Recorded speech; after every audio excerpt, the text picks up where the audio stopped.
सो दोस्तों, Colgate Palmolive India limited ने अपने फर्स्ट क्वार्टर के नंबर जो है हमारे सामने डिस्क्लोज कर दिए दोस्तों। सो रुपीज़ इन लैक्स में जो है हमें अमाउंट्स देखने को मिल रही है। तो चलिए देख लेते हैं। सीक्वेंस की बात करें तो जून मार्च जून का ही सीक्वेंस हमें देखने को मिल रहा है। सो चलिए दोस्तों नंबर्स को कवर कर लेते हैं। तो देखिए कैसा रहा कंपनी का रेवेन्यू। तो देखिए कंपनी का रेवेन्यू की अगर हम बात करें तो 1420 करोड़ का कंपनी का इस क्वार्टर का रेवेन्यू देखने को मिल रहा है। पिछले क्वार्टर में कंपनी ने जो है 1452 करोड़ का जो है रेवेन्यू जनरेट किया था और पिछले साल के जून क्वार्टर में कंपनी ने जो है 1485 करोड़ का जो है रेवेन्यू जनरेट किया था। तो देखिए 1485 करोड़ का जो रेवेन्यू था वो घटकर जो है 1420 करोड़ होता हुआ देखने को मिल रहा है, यानी कि सालाना बेसिस के ऊपर हमें गिरावट देखने को मिल रही है। बात करें क्वार्टर ऑन क्वार्टर की तो 1452 करोड़ का जो रेवेन्यू था वो घटकर 1420 करोड़ होता हुआ देखने को मिल रहा है। यानी कि आप अगर बात करें क्वार्टरली साथ ही सालाना बेसिस के ऊपर हमें गिरावट ही देखने को मिल रही है।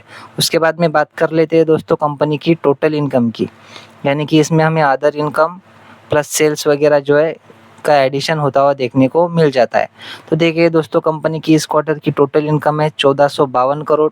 पिछले क्वार्टर में कंपनी की टोटल इनकम थी 1481 करोड़ और पिछले साल के जून क्वार्टर में कंपनी की जो टोटल इनकम थी वो थी 1520 करोड़। तो देखिए 1520 करोड़ की इनकम 1452 करोड़ होती हुई देखने को मिल रही है, यानी कि सालाना बेसिस के ऊपर हमें गिरावट ही देखने को मिल रही है।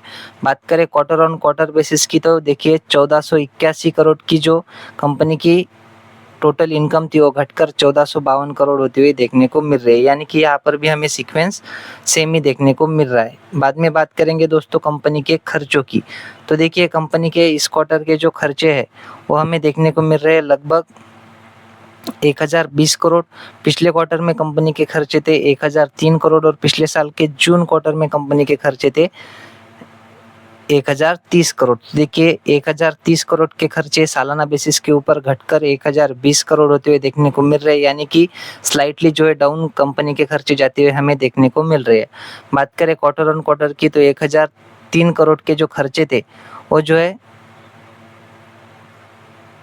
बढ़कर हमें 1020 करोड़ के होते हुए देखने को मिल रहे हैं। उसके बाद में देख लेते हैं दोस्तों कंपनी का टैक्स देने के पहले का प्रॉफिट। तो इस क्वार्टर का कंपनी का टैक्स के पहले का प्रॉफिट है 432 करोड़। पिछले क्वार्टर में कंपनी का टैक्स के पहले का प्रॉफिट था 477 करोड़ और पिछले साल के जून क्वार्टर में कंपनी का प्रॉफिट बिफोर टैक्स था 490 करोड़ के आसपास। तो देखिए 490 करोड़ के आसपास का जो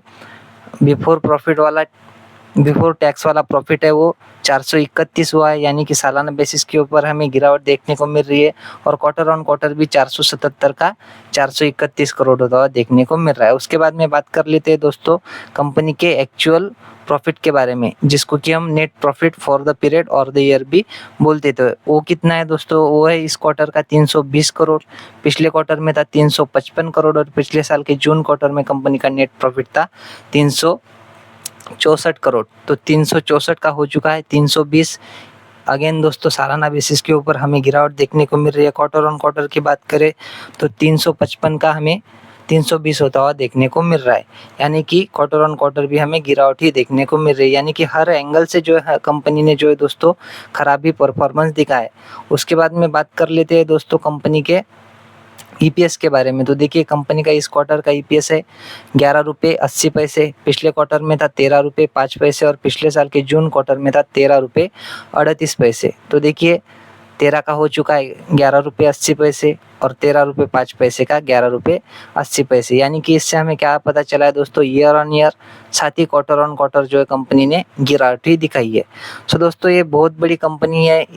एक टाइम की गिरावट की वजह से जो है कंपनी में बहुत बड़ी गिरावट आना जो है हमें मुश्किल ही बात लगती है। सो आशा करता हूँ दोस्तों वीडियो आपको अच्छी लगी होगी। अगर अच्छी लगी हो तो वीडियो को लाइक और चैनल को सब्सक्राइब भी कर देना।